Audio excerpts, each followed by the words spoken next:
The Divine Instructions from the Holy Prophet, Chapter 14. The Ministry of John the Harbinger. John the Harbinger returns to Hebron, lives as a hermit in the wilds, visits Jerusalem, and speaks to the people. It came to pass when John, the son of Zacharias, and Elizabeth had finished all his studies in the Egyptian schools, he returned to Hebron, where he abode for certain days. And then he sought the wilderness, and made his home in David's cave, where many years before he was instructed by the Egyptian sages. Some people called him the hermit of En-Gedi, and others said, "He's the wild man of the hills." He clothed himself with skin of the beasts. His food was cherubs, honey, nuts, and fruits. When John was 30 years of age, he went into Jerusalem, and in the marketplace he sat in silence 7 days. The common people and the priests, the scribes, and the Pharisees came out in multitudes to see the silent hermit of the hills, but none were bold enough to ask him who he was.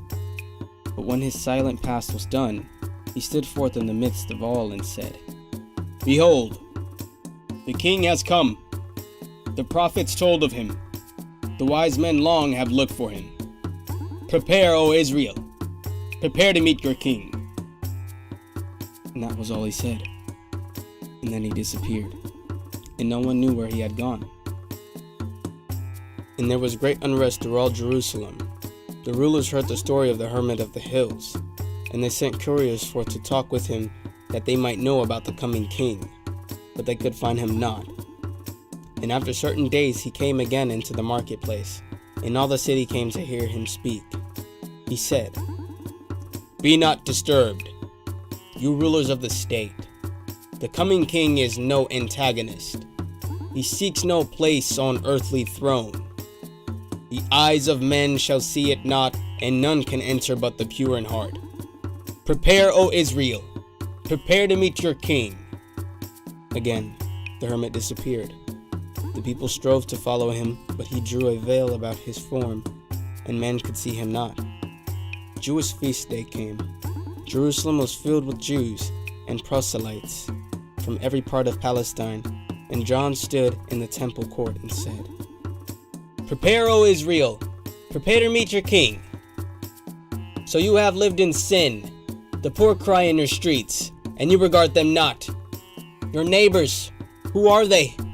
You have defrauded friends and foes alike. You worship Allah with voice and lip. Your hearts are far away and set on gold. Your priests have bound upon the people burdens far too great to bear. They live in ease upon the hard-earned wages of the poor. Your lawyers, doctors, scribes are useless cumberers of the ground. They are but tumors on the body of the state.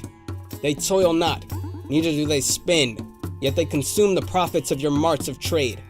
Your rulers are adulterers, extortioners, and thieves, regarding not the rights of man. And robbers ply their calling in the sacred hills. The holy temple you have sold to thieves. Their dens are in the sacred places set apart from prayer.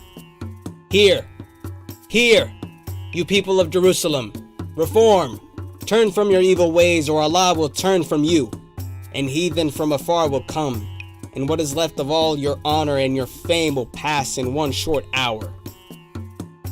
Prepare, Jerusalem, prepare to meet your king." He said no more. He left the court, and no one saw him go. The priests, the doctors, and the scribes were all in rage. They sought for John, intent to do him harm. They found him not.